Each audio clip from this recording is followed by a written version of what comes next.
Halo, selamat sore semua teman-teman. Kita ketemu lagi di Selasa Berbagi pada hari ini tentunya dari Selasa. Masih bersama Jokavianus dan juga ada teman-teman saya, ada Randy. Halo Randy, apa kabar Ren? Halo Bang Jo. Ya, gimana libur lebarannya kemarin? Dapat ketupat nggak? Oh dapat dong, tetangga-tetangga baik semua. Bagus. Dari kebun jeruk juga ada yang ngirim. Oh, ada yang ngirim juga ya? That's good. Terus juga ada El. Halo El. Halo El. Gimana singlenya? Udah merambat kemana-mana nih singlenya yang baru? Kita lihat aja. Oke. Dan pasti ada Peter Chris, Bible Everyday kita. Halo Om Chris, apa kabar Om Chris? Kabar biasa, selalu kabar biasa. Kok biasa sih? Orang mah Ya, jual gitu, luar biasa gitu. Kabar biasa mengalami hadirat Tuhan, biasa merasakan cinta kasih Tuhan, biasa merasakan kasih karunia Tuhan. Yang berada di tempat yang tinggi ya, ternyata. Oke, dan ada Hans Homrik. Halo Hans, Mr. Hans, apa kabar Pak Hans? Selamat petang semua, kabar baik dan salam dari Afrika Selatan, jauh-jauh dari Indonesia.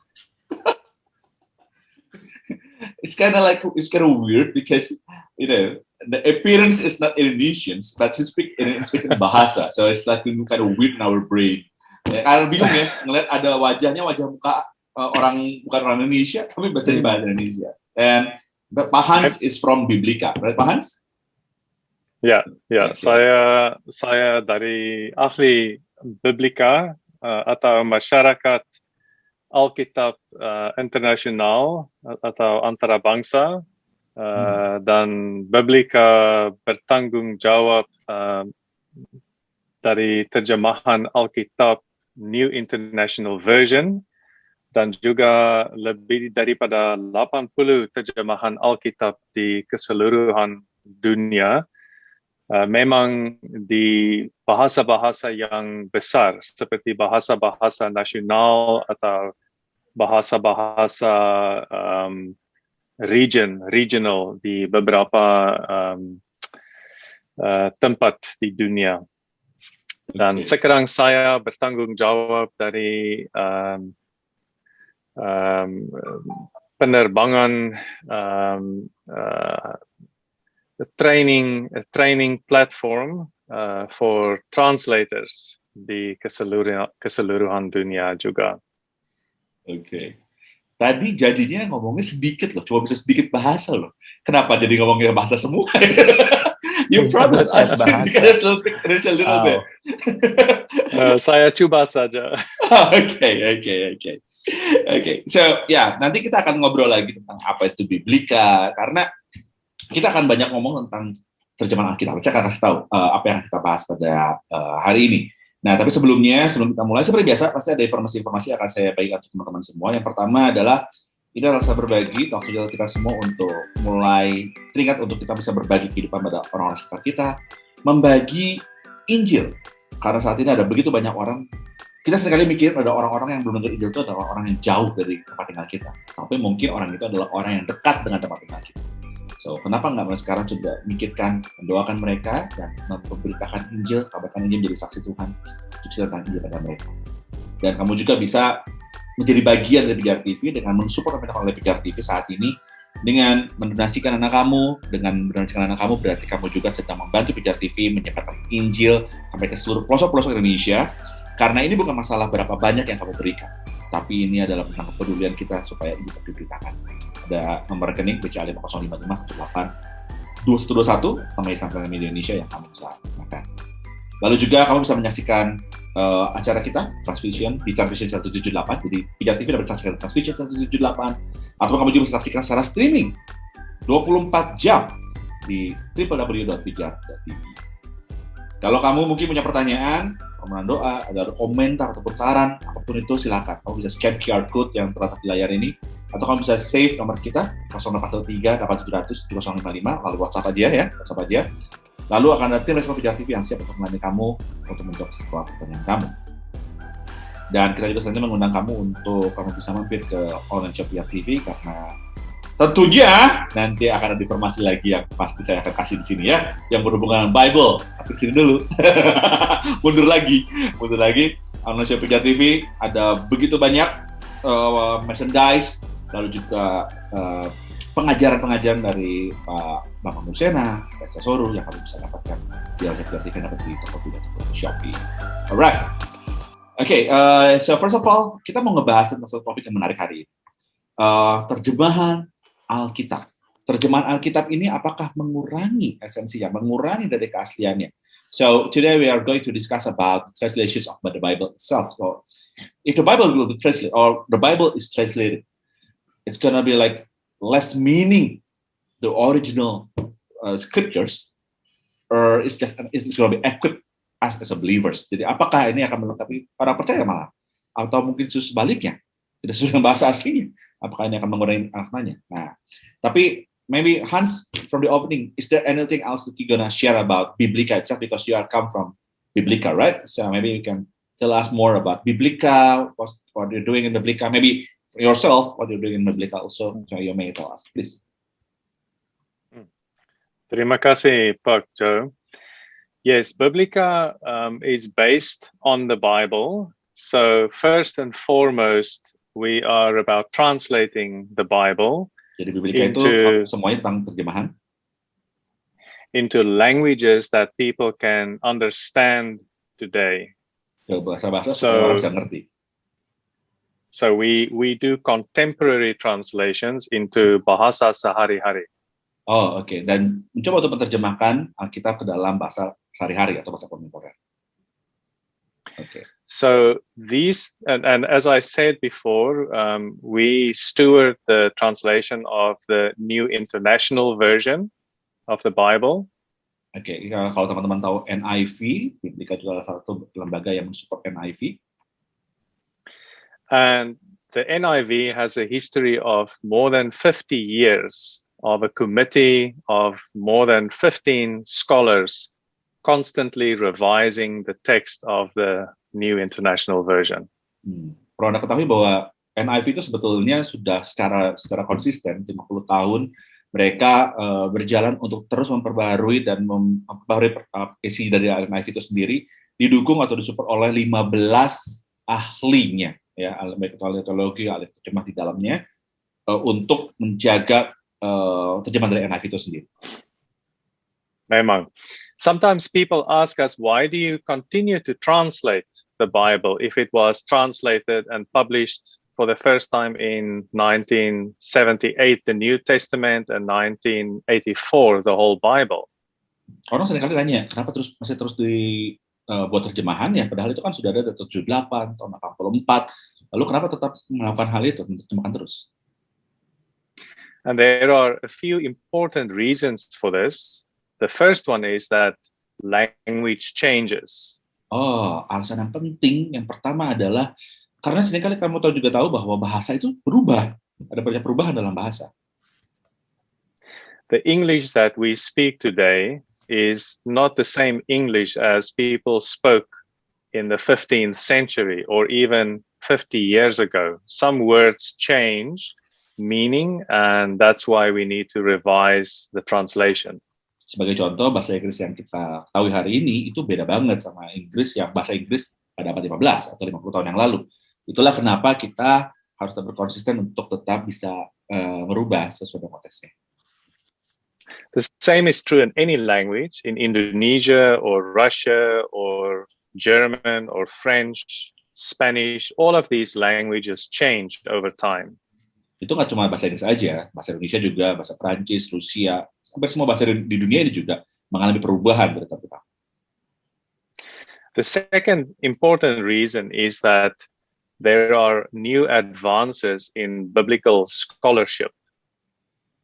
Hal yang kedua adalah ada hal yang penting dari masukan-masukan dari ahlinya ya, gitu ya. Ahli, tapi kalau ngomong scholarship berarti ahli yang memang berkecimpung di bidangnya. Sarjana. Nah, sarjana teologi ya, ahli teologi ada di dalamnya itu semua. And more manuscripts are found and translated from time to time. The biggest of this was the Dead Sea Scrolls in 1947-48, which provides some light on the ancient manuscripts of the Bible. Dan ada sejarah penting dalam penemuan Alkitab adalah ketika ditemukannya naskah Laut Mati tahun 1987. Itu yang membuat ada pengertian-pengertian yang baru mengenai apa makna yang sebenarnya tertulis di dalam Alkitab itu sendiri.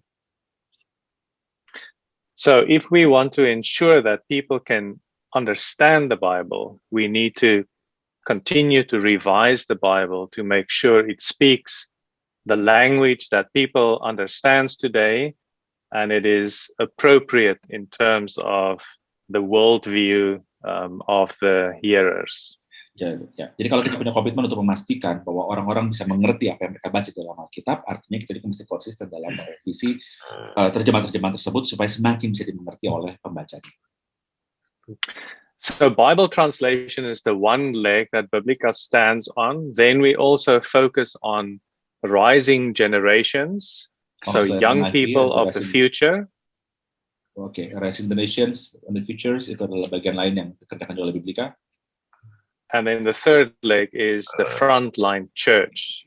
Itu gereja di keseluruhan dunia, the frontline church where people need translations for the church to be able to grow in maturity, and also for missions to take place and ministry and evangelization to take place. Ya, kami juga memperlengkapi gereja-gereja yang memang ada di garis depan untuk mereka bisa menginjil dengan baik, mereka yang bersentuhan dengan masyarakat, sehingga mereka perlu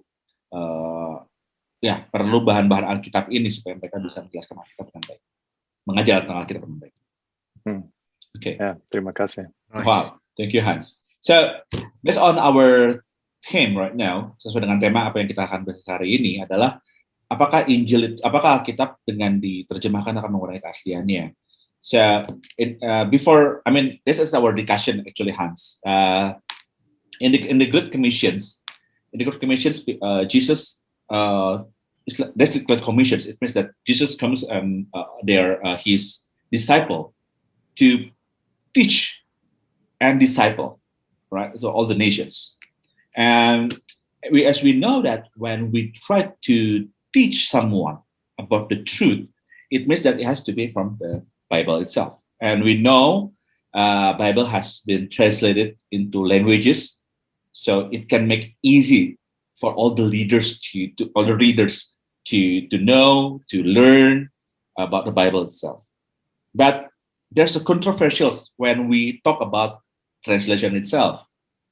And first of all, it is to make easy people who read, as a believers who read and also want to know about God from Bible.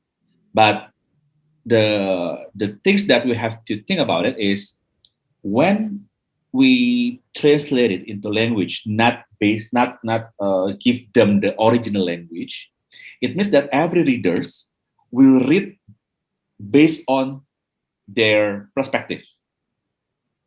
Right? We're not talking yet about the doctrines or denominations, but when people read, for example, when I read a Bible, I will read as my perspective.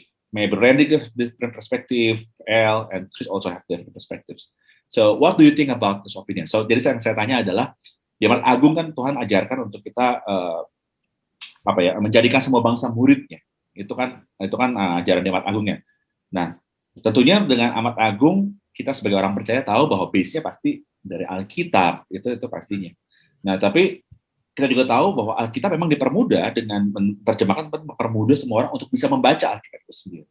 Tapi ada hal yang mungkin yang menjadi concern, pemikiran yang lain adalah gini, kalau Alkitab itu diterjemahkan, artinya ada kekhawatiran bahwa semua orang akan membaca sesuai dengan perspektifnya masing-masing, sedangkan mungkin artinya bukan itu gitu ya.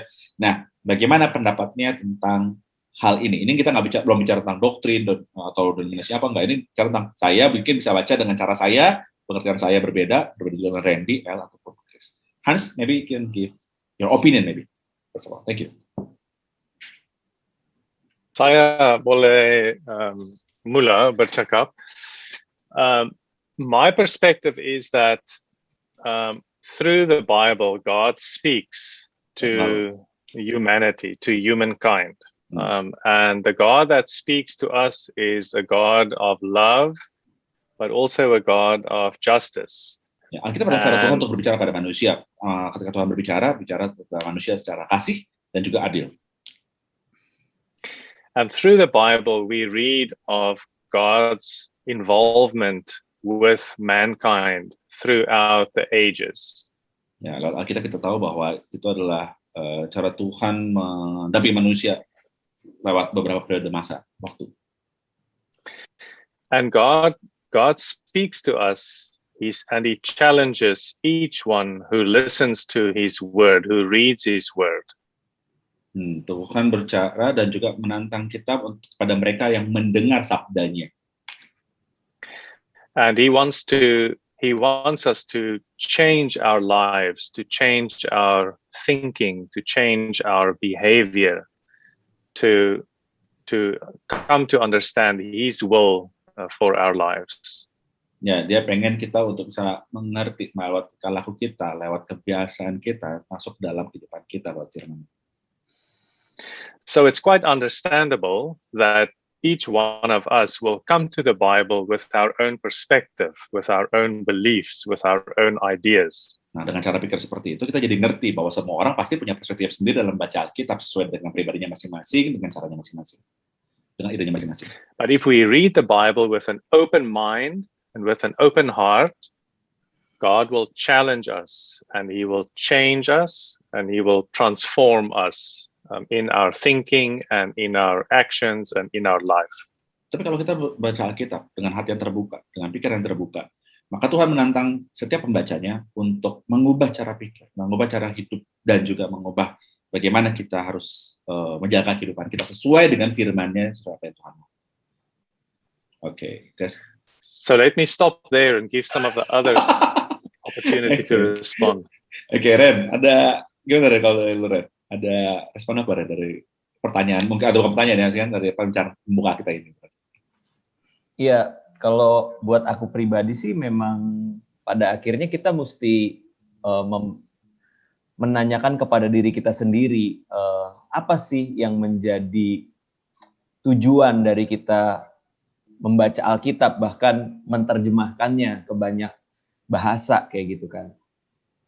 Buat aku pribadi, ketika seseorang itu membaca Alkitab, menyelidiki teks yang ada, tujuan utamanya adalah untuk berjumpa dengan pribadi yang diberitakan oleh teks tersebut. Gitu. Mungkin berbeda dengan pemahaman yang berkata bahwa teks itu harus benar-benar dihafal gitu kan ya, sampai hatam gitu kan, dan dari situ mereka beroleh keselamatan gitu kan. Tapi kita percaya bahwa bukan teks itu yang menyelamatkan, melainkan pribadi yang diceritakan oleh teks tersebut. Gitu. Dan aku percaya dengan semakin banyaknya terjemahan ke dalam bahasa-bahasa, di situ akan semakin mempermudah seseorang untuk berjumpa dengan pribadi yang diberitakan oleh teks tersebut. Makanya tadi Pak Hans bilang bahwa dengan hati yang terbuka, pikiran yang terbuka, maka seseorang akan mengalami perjumpaan dengan Tuhan melalui teks tersebut. Kayak gitu. Nah, waktu itu juga aku pernah diskusi dengan beberapa temanku yang berbeda latar belakang agama ya.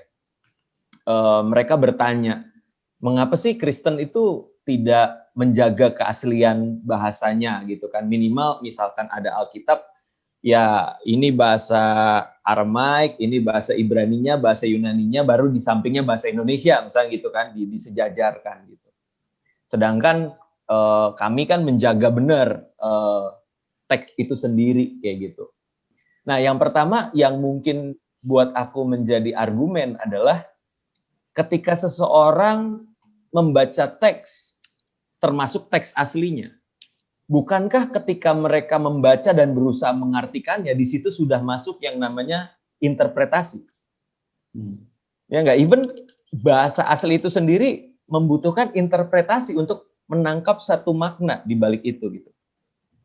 Ya nggak sih? Jadi kita seringkali berpikir, oh kalau gitu berarti yang bahasa asli itu udah pasti satu suara, belum tentu juga. akan tadi Pak Hans juga katakan dari berbagai macam background, pemikiran, budaya, itu akan membentuk pemikiran. Dan even itu teks yang asli sekalipun, penafsirannya juga bisa berbeda-beda gitu. Nah, makanya buat aku justru yang menarik adalah mengapa orang Kristen itu termasuk Biblika ini benar-benar membuka diri untuk menerjemahkan sebanyak mungkin Alkitab itu kepada berbagai macam versi terjemahan. Aku rasa spiritnya yaitu supaya orang banyak itu bisa mengenal pribadi yang diajarkan oleh teks tersebut, pribadi yang dikotbahkan oleh teks tersebut, yaitu Yesus Kristus gitu. Dan buat aku itu intinya. Gitu. Buat apa orang hafal Alkitab, hatam kitab suci, tapi nggak ketemu pribadi yang diberitakan oleh kitab suci itu sendiri, yaitu Yesus Kristus. Aku stop sampai situ bagi yang lain. Chris dulu, Om Chris. Om Chris gimana, Om? Apa pendapat lo, Om? Ya, saya pikir tidak ada masalah lah ya untuk translate atau menerjemahkan dari bahasa Aramaik ataupun Hebrew ataupun Yunani, itu bahasa asli, ke bahasa yang lain ya.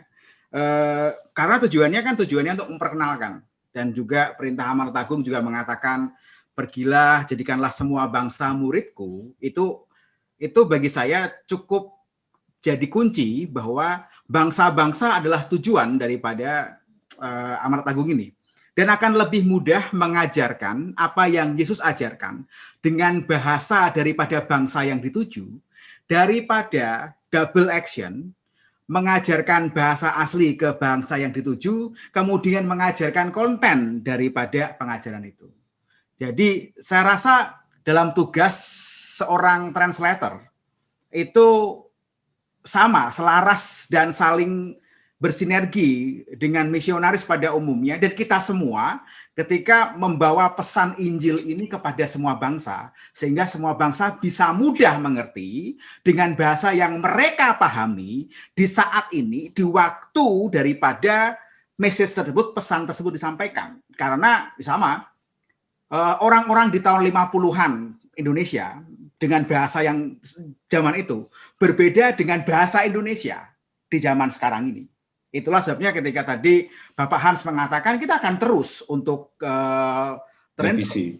Ya, bukan revisi. Jangan salah kalau ngomongin revisi, karena pada akhirnya yang direvisi kayak Alkitabnya, tapi mengikuti pola perkembangan zaman. Dan penutur dari bahasa ini. Itu. Kalau ngomong revisi itu gampang digoreng oleh orang-orang itu. Gitu. Saya stop sampai di sini, mungkin yang lain akan menambahkan. Langsung saja ke El, kalau begitu yang terakhir silakan Pak El. I think I'm just gonna speak in a simple English aja ya. So the polemic simple English translation ya. The idea is what happened if the Bible is translated, and what happened if the Bible is not translated, but we only use the original language. See, I believe that there's a risk in every choices. So that's what I believe. And there's a risk in every choices, but I believe that sometimes it's necessary for us to choose the lesser risk. See, kalau misalnya if we keep using the Bible in Greek or in Hebrew or in Latin, like the Vulgate Bible, it'll be harder for the people. It'll be harder for people to understand it. And to quote from Pastor Randy, just because you understand the language, the Greek language, doesn't mean you truly understand the word behind the text. It's totally different. Sometimes I believe that, the Bible, the Greek text of the Bible has been written for about almost 2,000 years ago, on the same age like before Jesus' ascension. So I believe that the way people think 2,000 years ago and the way we think today is totally different. And so I believe that while there's a risk of translating the Bible into another language, because every language is different and it's very hard That job is very hard. So shout out to Biblica for doing the hard work for all of us. Thank you so much. But it's still necessary because at least we can understand it from our own mother's tongue, dari bahasa ibu kita sendiri. And will there be any, sorry if I say this, a bit of misinterpretations? Will there be any bit of kata-kata yang unsuitable, nggak cocok? Might be. But this is what I believe. I believe that all the Bible scholars are giving their best to at least maintaining the main message of the Bible. And what we need is the main message of the Bible. That God creates us in such beautiful image, but mankind fell from the sin. And Jesus came to save us, and someday we'll meet again face to face. I think as long as the majority, as long as the big theme of the Bible is understandable, yeah, some little bit of translation kan masih still keep on growing. Apalagi masih selalu di-update the translation. So I think, yes, this is not perfect, but I'll keep on giving our best. So, counting from the risk, if it's not translated and it's translated, I prefer the translation one because I barely understand. I may be able to read Greek a bit, but I barely understand the word behind the text. So if I have to choose to see the word behind the text from Greek and to see the word behind the text from English or Indonesian, I prefer from my mother's tongue. At least I can understand the word. So yeah, that's it. So if there's somebody asked, perlukah, should we, the creator, change the bahasa and language yang ada? Well, it's necessary for me. It's necessary to help people to understand the main theme. Karena kalau enggak, only the people who understand the Greeks, only people who understand the Latin, only people who understand the Hebrews will be able to use to preach. And there could be an abuse of their own interpretation. Yeah, okay. So that's why I believe that it's better to have translation, so that all the Bibles we can read it for ourselves, be critical on it with an open heart. So I think that's all.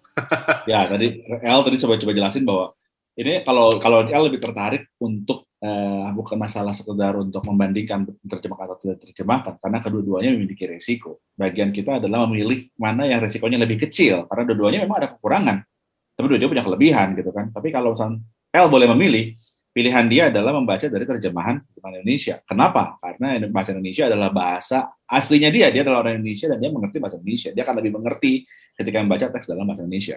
Dan tadi El juga memberikan contoh gini, kalaupun sekarang kita tetap strict dengan bahasa aslinya, contoh misalkan kita bahasanya pakai bahasa Latinnya misalkan, atau bahasa Yunaninya, gitu ya, atau pertanyaan baru yang menggunakan bahasa Yunaninya. El pikir bahwa tetap aja orang pasti akan punya perspektif yang berbeda-beda dengan cara berpikir yang berbeda-beda, karena belum tentu bahwa orang yang paham bahasa tersebut akan mengerti dengan bahasa yang dimengerti pada zaman itunya, pada zaman aslinya gitu loh. Karena setiap orang punya perspektif yang berbeda-beda. Artinya menggunakan bahasa asli pun tidak menjamin kita akan bisa mengerti dengan cara yang seragam. Tapi yang lebih penting adalah tema besarnya. Tema besar yang dibawa dalam Alkitab itu sendiri apa? Kekurangan itu pasti ada. Tapi kita nggak membahas kekurangannya, kita membahas tentang tujuan dari penulisan itu sendiri. Dan bagaimana Alkitab ditulis itu sendiri, kita bisa mengerti apa maksudnya, dan itu kita bisa mengerti isi Alkitab itu sendiri berdasarkan dari cerita. Tema dari tema besar yang coba dituliskan dan diterjemahkan ke dalam bahasa kita. Jadi, dari Al sendiri tadi pikir bahwa tetap buat dia sendiri, ini bukan masalah bisa terjemah atau tidak terjemahkan, tapi bukankah lebih baik kalau kita mengerti Alkitab dengan cara kita, bahasa kita akan bisa mengerti Alkitab dengan lebih baik, dan tinggal pilihan tertangan kita. Itu sih. El ya? Kurang lebih itu El ya? Yeah, something like that. Panjang El, tadi nggak berhenti dulu tadi. And Randy was sharing about that. All the things is about the Bible itself is how the Bible can lead people to God. That's the most important thing. So it's not important about is it scripture be trusted or not, because if you just memorize also the verses, but you're not changed, but it's not changed your life, it's going to be useless also. So the most important thing is how the Bible that we read can change your life, because that's the important thing of the message itself. Kalau Chris tadi cerita tentang apa Chris tadi lu cerita tadi ya? Kayaknya Pak Hans udah ngerti deh, Bang. Ya udah. Enggak, pasti ngerti. Tapi oh ya, mana ngerti ya kalau bahasa Indonesia. Ya. Okay. So this is the questions from our audience right now, Pak Hans. I believe that God has choose the best language that He want to use in His holy scriptures. So, is it needs for us as His creations to change the main language that God has chosen in the first place, and also their main style on the cultures also? What do you think, Pak Hans? Apakah penting? Kan sebenarnya Tuhan tuh sebetulnya sudah memilih bahasa yang paling tepat untuk digunakan di sucinya, di kitab sucinya. Jadi perlu nggak kita manusia sebagai ciptaan sebetulnya mengubah dengan berbagai macam bahasa gaya yang ada? Oke, Pak Hans, please. Terima kasih, Pak Joe. Yeah, this is a very good question, and I think it helps us to address an important principle of God's involvement with humankind. Ada pentingnya bahwa Alkitab itu memang ada untuk seluruh umat manusia sebetulnya beradaannya. So we know from the Bible that God had chosen the people of Israel to be a light unto the nations. Kita tahu bahwa di dalam Alkitab tertulis bahwa Allah memilih bangsa Israel sebagai bangsa yang dilihat dan sebagai terang dari semua bangsa-bangsa. And so God spoke to the people through prophets and through writings in the language that they could understand, which was Hebrew. Ya, Tuhan berbicara melalui para orang yang menulisnya dengan berbagai macam background-nya mereka, para nabi, para raja, dan pada waktu itu bahasa yang digunakan adalah bahasa Ibrani. But we know that God He took a big risk with the people of Israel because many times they were disobedient and they did not do what He asked them to do. Dan kita juga tahu, baca dalam Alkitab juga bahwa sebenarnya resiko cukup besar ketika Tuhan memilih bangsa Israel sebagai bangsa pilihannya, sebagai contoh. Karena ada banyak ketidakpatuhan dari bangsa Israel pada waktu itu. And so eventually they lost their temple, they lost their country, and they were taken away into exile to the land of Babylonia. Dan kita juga pada waktu sejarah mengatakan ketika mereka bangsa Israel dibuang ke Babylonia, diasingkan ke Babylonia, dijajah oleh bangsa Babylonia. And in that time, another language became popular, the language of Aramaic. And so some of the people who returned spoke Aramaic, and that was also the language that Jesus spoke when He grew up.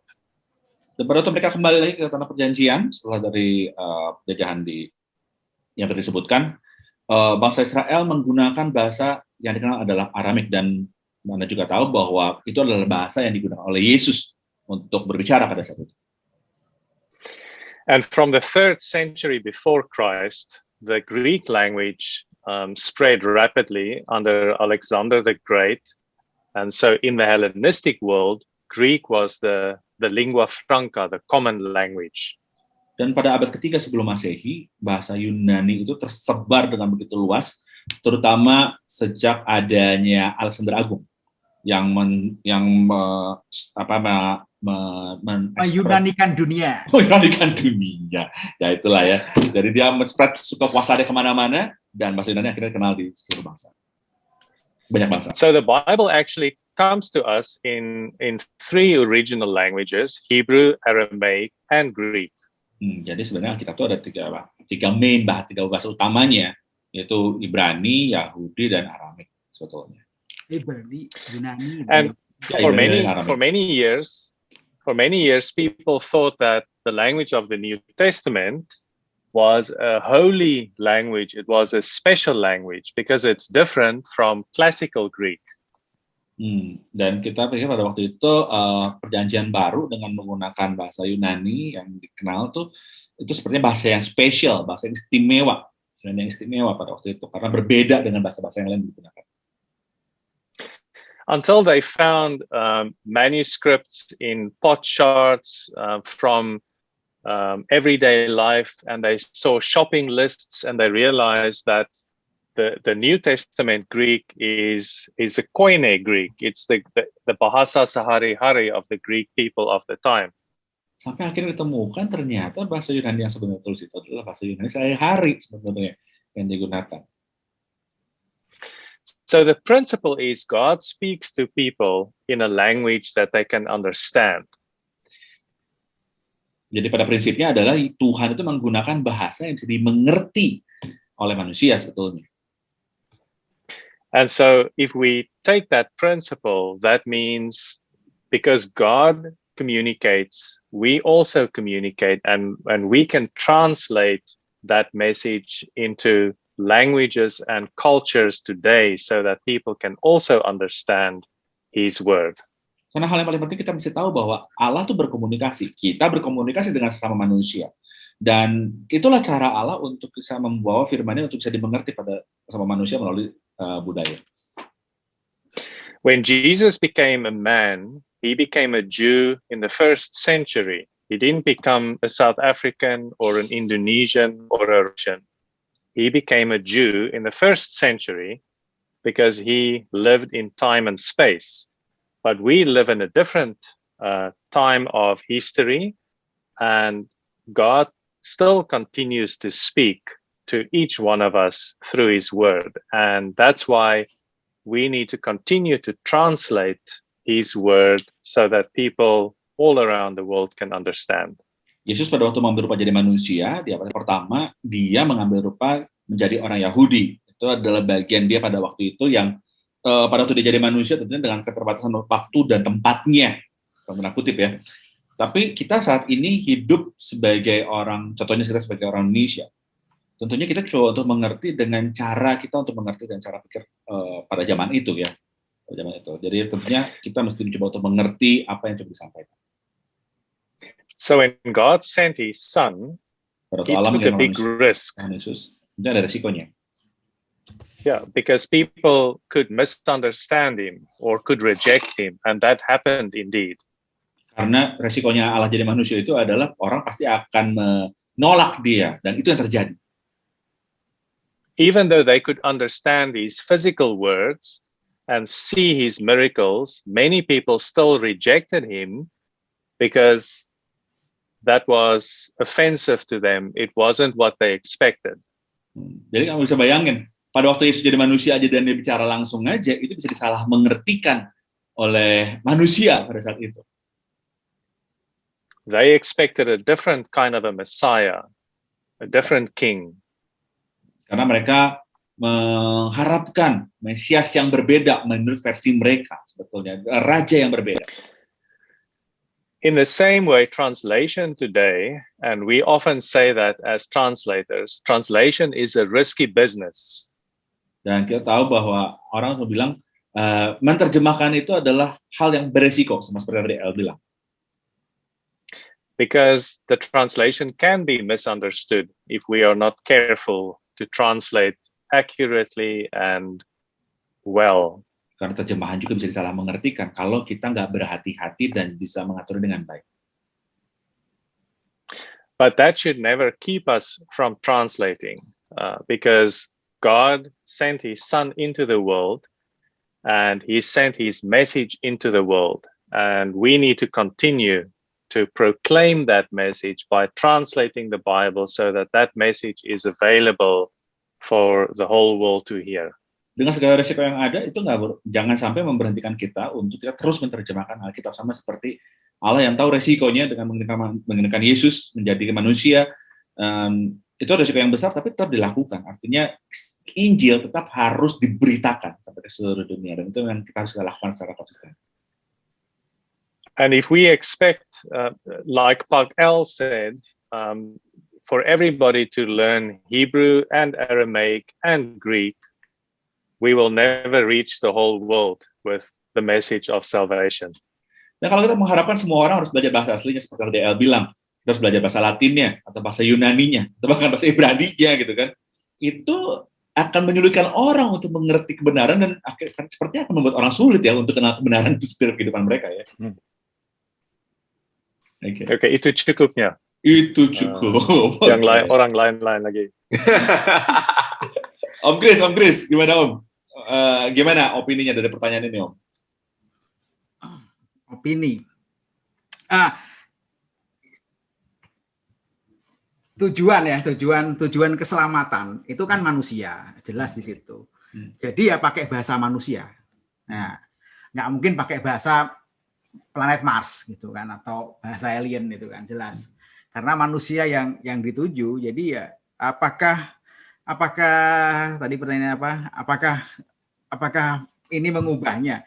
Saya rasa masing-masing terjemahan yang mungkin perlu kita sadari adalah ada begitu banyak terjemahan. Kita bicara terjemahan dari bahasa asli ke bahasa yang dituju. Tapi juga yang kadang kawan-kawan tidak mengerti adalah ada tujuan-tujuan dalam terjemahan. Masing-masing terjemahan mempunyai tujuan masing-masing. Yang katakanlah disebut versi-versi terjemahan. Itu yang bagi banyak orang kurang paham, sehingga kalau dikatakan sesama bahasa Indonesia kok berbeda-beda, apakah itu diubah ataukah bagaimana? Nah, ini yang mungkin kurangnya literasi atau kurangnya informasi mendidik orang-orang, mendidik kawan-kawan semua untuk mengerti tentang translasi itu sendiri dan kemudian tentang versi-versi daripada translasi. Sehingga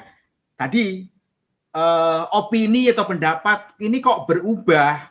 Aku temukan dalam terjemahan baru seperti ini. Aku temukan dalam bahasa Indonesia masa kini kok seperti ini gitu. Atau katakanlah dalam bahasa Inggris antara NLT dan NIV dibanding dengan KJV kok berbeda. Mana yang paling benar? Ini siapa yang mengubahnya? Nah, ini yang kurang ya sampai kepada end users daripada terjemahan Alkitab. Jadi ada baiknya sih sebetulnya ada baiknya untuk kasih tahu informasi tentang ini.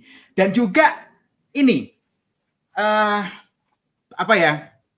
orang kalau beli Alkitab itu tidak baca kata pengantar.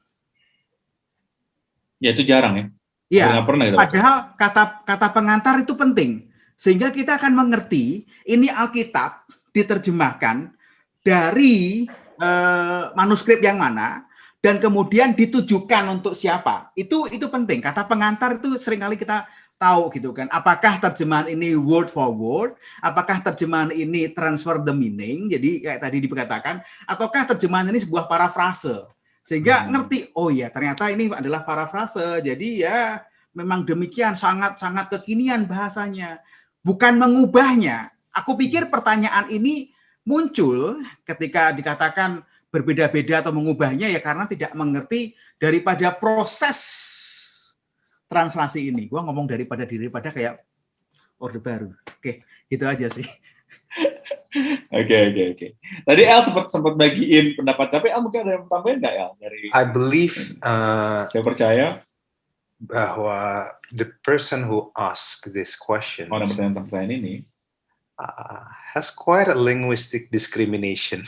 Ada masalah diskriminasi sama bahasa kayaknya. See, honestly speaking, I don't believe that. See, the person who asked these questions, sepertinya penanya, he has a presuppositions, he has a certain perspective ada sebuah that tertentu, the Hebrew and the Koine Greeks is a holy language. Bahwa Ibrani dan juga bahasa Yunani yang digunakan di Alkitab itu adalah bahasa suci yang inilah maksudnya Tuhan. It's just a language. Bukan gitu. I believe it's just a language. Itu cuma bahasa. God can use everything. Tuhan bisa pakai apa aja. Fulfill His purpose. Untuk bisa memenuhi, untuk menggenapi firman dan tujuannya.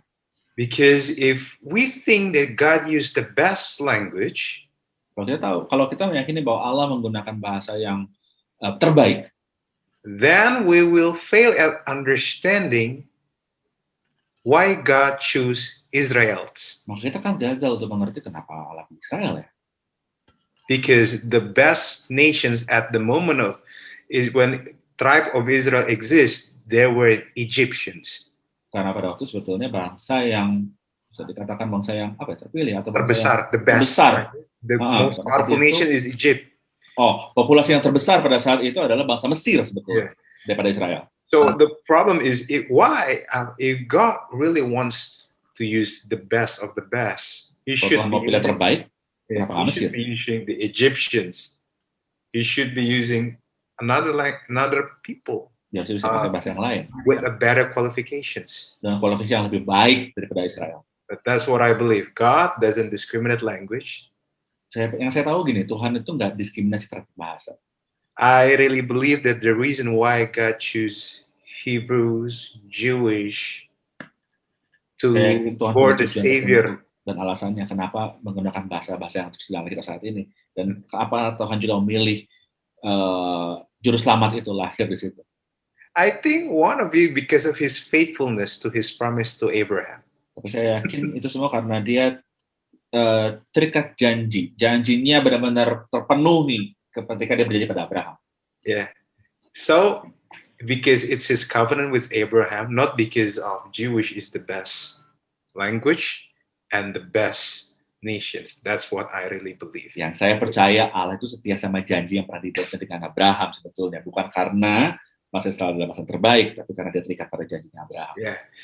So I believe that this person point of view has been distorted with other religions' perspective.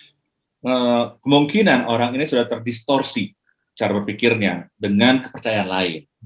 There's a certain another religion that thinks that their language when it's written for their holy book. Ya, kalau boleh kita melihat dari kepercayaan lain, jangan menggunakan satu bahasa tertentu dan menganggap bahwa bahasa itu adalah bahasa yang suci di dalam kitabnya. Yes. Well, that's why I believe that every belief has different roots. Itulah kenapa saya percaya bahwa setiap percayaan yang ada di dunia ini punya akar yang berbeda tentunya, cara berpikir yang berbeda. Yeah. So I believe that you just need to learn to see the Christian faith or the Bible in its own contextual way, not using other religions' perspective. Itulah kenapa kita harus membaca Alkitab dan mengerti secara konteksnya, sesuai dengan konteksnya, bukan menggunakan kacamata dari kepercayaan. Yeah, that's what I believe. Thank you so much. Itu opini saya seperti itu. Okay, thank you. Okay, buat Om Randy sama Mas, I will give you other questions because this is interesting. There's questions from our viewers right now, our followers right now in Facebook. Oke, saya akan baca dalam bahasa dulu. Shalom, saya izin bertanya. Sepanjang yang saya paham, perbedaan terjemahan Alkitab salah satunya karena perbedaan sumber naskah manuskrip yang digunakan. Contohnya Alkitab King James Version dan Alkitab Lembaga Alkitab Indonesia, terjemahan baru ya, menggunakan sumber naskah yang berbeda. Dan juga Alkitab dari bahasa negara-negara lain. Pertanyaannya, mengapa harus menggunakan sumber naskah yang berbeda dan tidak menggunakan satu sumber saja agar punya keseragaman meski dalam terjemahan bahasa yang berbeda? So, this person asks that as he understands that the differences of the translations of the Bible, it's because the differences of the source of the manuscripts that's being used. For example, King James versions with the Indonesian language use different resource. So also the Bible from every language is also. So my question is, why we not use one source only, not use several sources? So we have uniform in languages. Randy dulu mungkin, Ren. Well, honestly, I have no idea. So Jujur saya nggak ngerti. I give it to Mr. Hans. Udah deh, Pak Hans langsung aja. Okay, Pak Hans, do you have any idea about these questions? Yeah, so it is actually true that the King James version is based on a different textual source than Betul, most of the memang. modern translations today. Nah, itu benar memang King James Version menggunakan sumber yang berbeda dan menggunakan sumber yang modern memang sebetulnya dan terjemahan dalam sumber yang modern. So in the Middle Ages, there was after Johannes Gutenberg started or developed his printing press, there was a desire for people to begin to print books. Pada waktu Johannes Gutenberg, seorang pencetak yang mencetak Alkitab, muncullah keingintahuannya orang untuk mengetahui tentang Alkitab, untuk membaca Alkitab. So in some ways, you could say there was a race to see who could publish the first book. Dan ada kegairahan, ada peningkatan orang untuk bisa membaca pada waktu awal mulanya ya, pada waktu pencetakan pertama itu.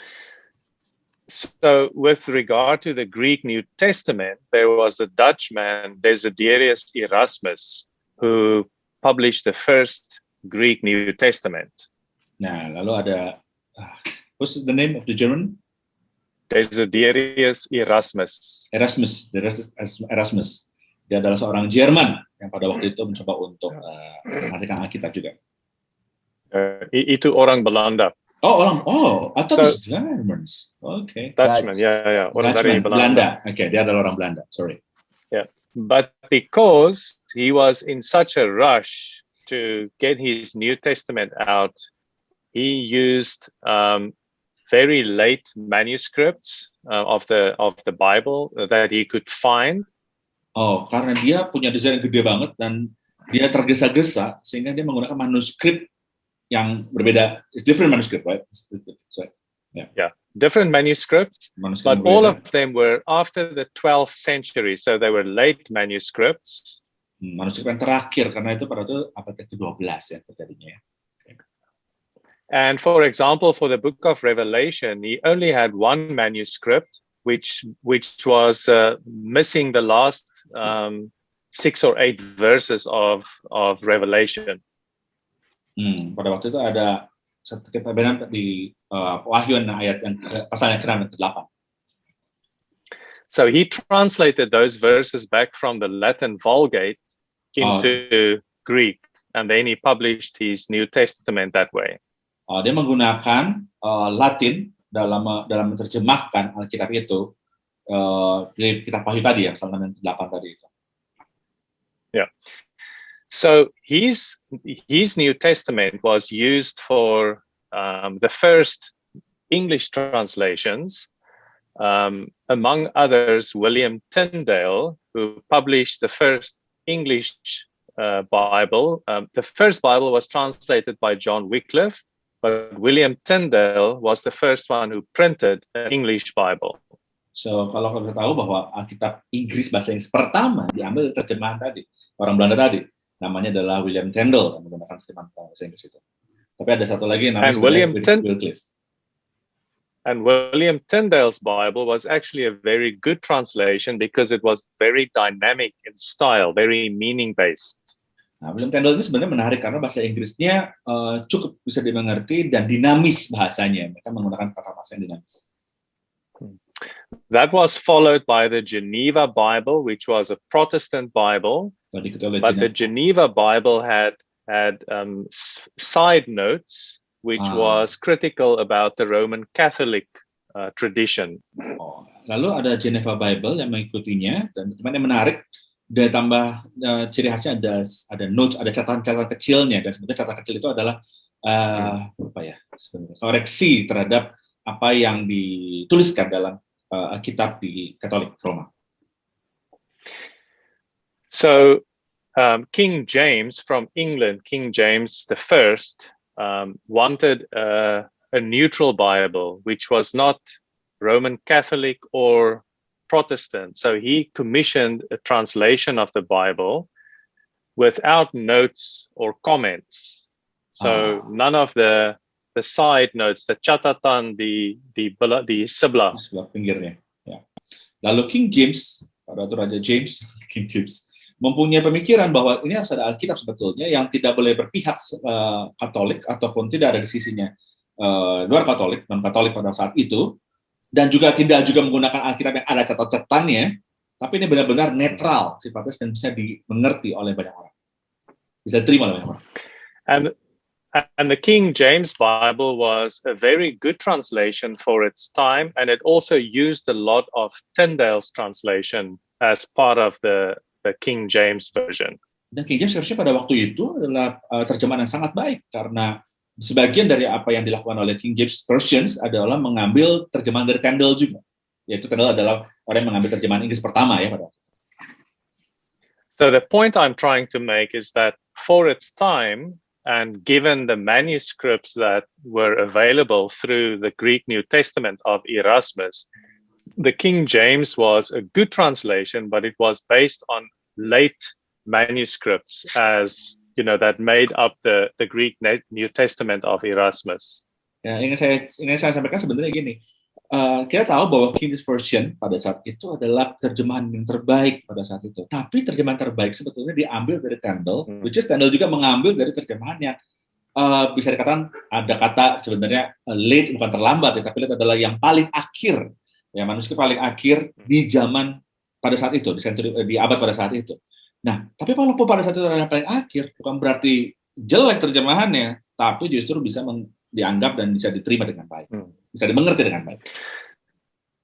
So for the Old Testament, not much has changed since the Middle Ages, but for the New Testament, a lot has changed because we have a lot of papyri that were discovered in the Egyptian desert in the 20th century, and we also have the finding of the Qumran scrolls in 1947, which gave us manuscripts in Greek and in Hebrew that were much older than the manuscripts that Erasmus used for his New Testament. Ya, untuk perjanjian lama nggak banyak perubahan karena memang bentuknya sudah bisa dimengerti pada saat itu. Tapi untuk perjanjian baru memang ada banyak pengertian baru, terutama sejak ditemukannya manuskrip di Mesir, golongan kitab di Mesir dan juga golongan kitab Qumran tahun 1987. Dan ini membuat kita menjadi punya pengertian baru. Pengertian baru ini bukan berarti isinya berbeda, tapi pengertian dengan cara sudut yang berbeda, perspektif yang berbeda, sehingga kita bisa mengerti dengan lebih jelas. Maksud itu. So the manuscript that the most of the Greek or the modern translations all use the Nestle Aland 28th version as a source text, and that's a critical text made up of more than 5,000 different manuscripts. Through a process of text critical analysis, scholars have put together the best Greek manuscript, which uses much older manuscripts than those from the 12th century, which Erasmus used for his Textus Receptus, for his New Testament. Ya, jadi kalau secara singkat tadi saya jelaskan, coba jelasin bahwa prosesnya panjang karena melibatkan ada banyak ahli kitab, ahli sejarah, ahli bahasa, ya, sarjana, untuk mencoba untuk mengartikan Alkitab ini, terutama dari bahasa Yunani, karena bagian baru itu dalam bahasa Yunani. Jadi prosesnya nggak langsung terjemahkan dengan sembarang, tapi ada proses yang panjang melibatkan ada begitu banyak ahli di dalamnya, supaya kita bisa mendapat pengertian yang baik.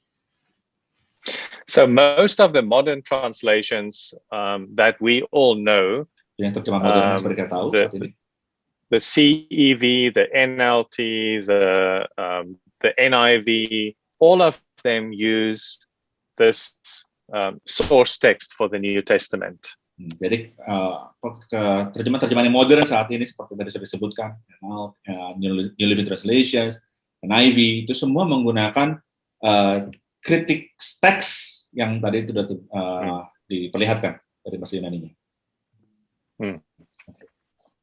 Oke, Om Chris, gimana Om? Ada pandangan Om dari Om Chris sendiri tentang pertanyaan tadi Om Chris. Kenapa kita nggak seragam aja dari satu source sehingga kita nggak beda-beda gitu loh cara mengerti dan cara pandang dari firman itu sendiri? Justru gini, justru ketika berbeda-beda itu kita semakin banyak menemukan ya, semakin banyak mendapatkan permata yang tersimpan dalam sebuah kata, frase, ataupun kalimat, ataupun ayat yang diterjemahkan. Karena semua orang yang berbicara bahasa Aram, bahasa Ibrani, bahasa Yunani di masa itu, koin bahasa itu, sudah nggak ada lagi yang kita bisa mintain informasinya. Bukti-bukti yang bisa kita dapatkan atau sumber yang kita bisa dapatkan untuk memperbandingkan adalah sumber-sumber kuno. Dan semakin hari, semakin kemari, itu semakin banyak temuan arkeologi yang muncul ke permukaan.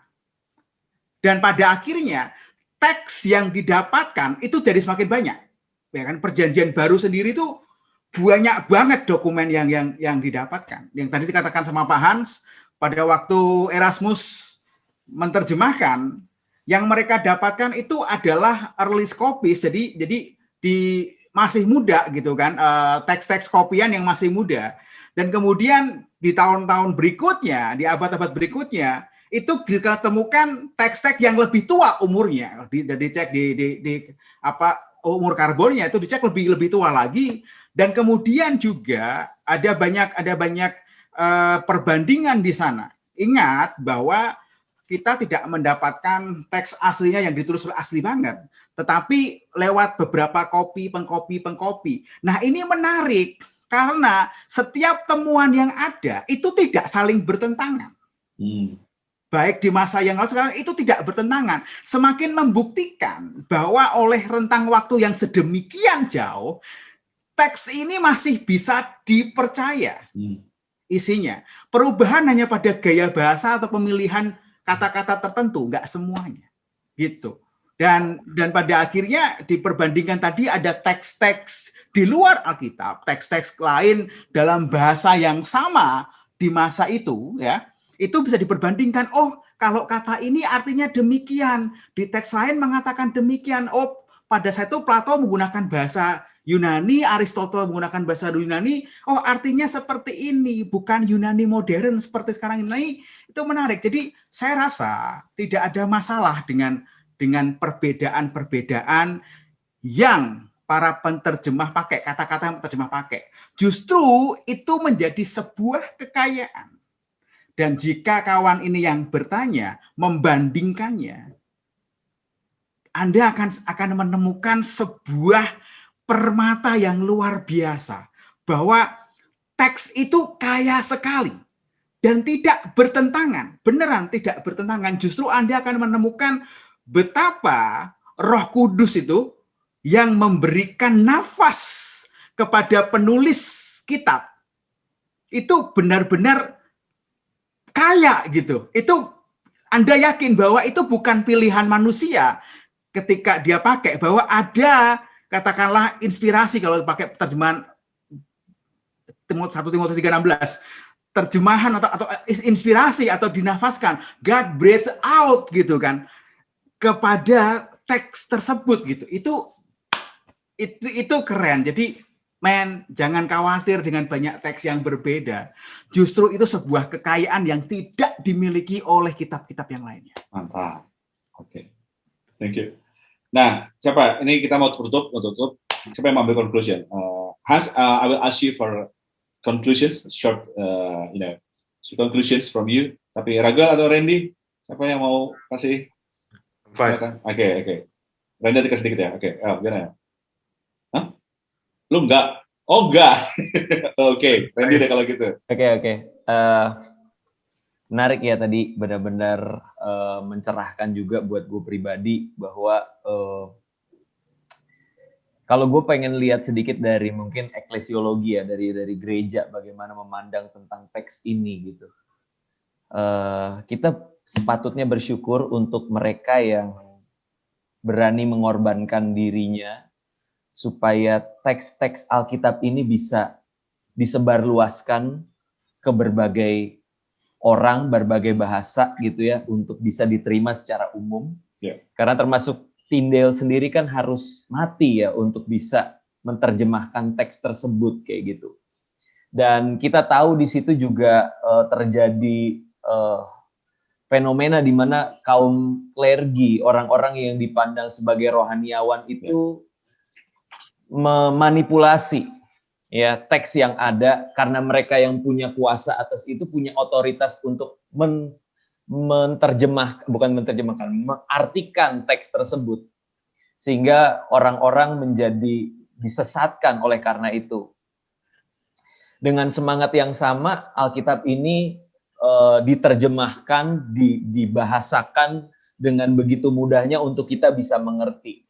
So, harusnya kita bersyukur sih dengan kitab suci yang bisa kita pegang saat ini, kita bisa pangku di pangkuan kita dan kita bisa baca dengan begitu nyamannya, ya, karena sudah banyak orang yang berkorban untuk itu gitu. Dan dengan adanya aneka terjemahan dengan berbagai versi, aku percaya itu akan sangat memperkaya kita. Tadi yang Mas Kris bilang, kita temukan permata dari itu ya. Jadi kita bersyukur hari-hari ini begitu banyak aplikasi yang memudahkan kita, Bible Works, Bible Hub gitu kan. Terjemahan bahasa asli pun bisa kita akses dengan begitu mudahnya, akan sangat membantu kita. Jadi jangan sia-siakan teman-teman ya, apa yang sudah dikerjakan oleh orang-orang yang begitu mencintai Alkitab, begitu mencintai kitab suci dan rindu untuk setiap kita bisa memperolehnya gitu. Kita punya source yang begitu banyak, kita punya orang-orang yang sampai hari ini begitu rindu untuk mengedukasi kita. Salah satunya Mas Kris ini, Bible Everyday ya kan, sekalian promosi ya. Bulan Juni kan akan ada acara ya dari Pijar TV dan juga Mas Kris gitu. Itu jangan disia-siakan sih teman-teman, kita harus belajar lebih lagi untuk bisa mensyukuri dan juga mendapatkan berkah-berkah gitu ya dari teks kitab suci itu sendiri. Itu dari aku. Thank you. Pak Hans, is there any short statement from you, from the conclusion for us? Yes. The Bible is a wonderful gift that God has given to His church. Alkitab adalah hadiah yang luar biasa untuk kita semua sebagai gerejanya. And it's not a new thing. Bible translation dates back more than 2,000 years. It started before Jesus Christ was born. Bahkan terjemahan Alkitab sebenarnya sesuatu yang baru, sudah ada dari 2000 tahun yang lalu. Bahkan sebelum Yesus lahir pun sudah ada terjemahan sebetulnya. And we don't understand the mystery of how God speaks and reveals Himself and yet uses human beings in the process. Ya, kita nggak tahu misterinya Allah, bagaimana itu semua bisa terproses melalui manusia dan juga proses yang menjalaninya.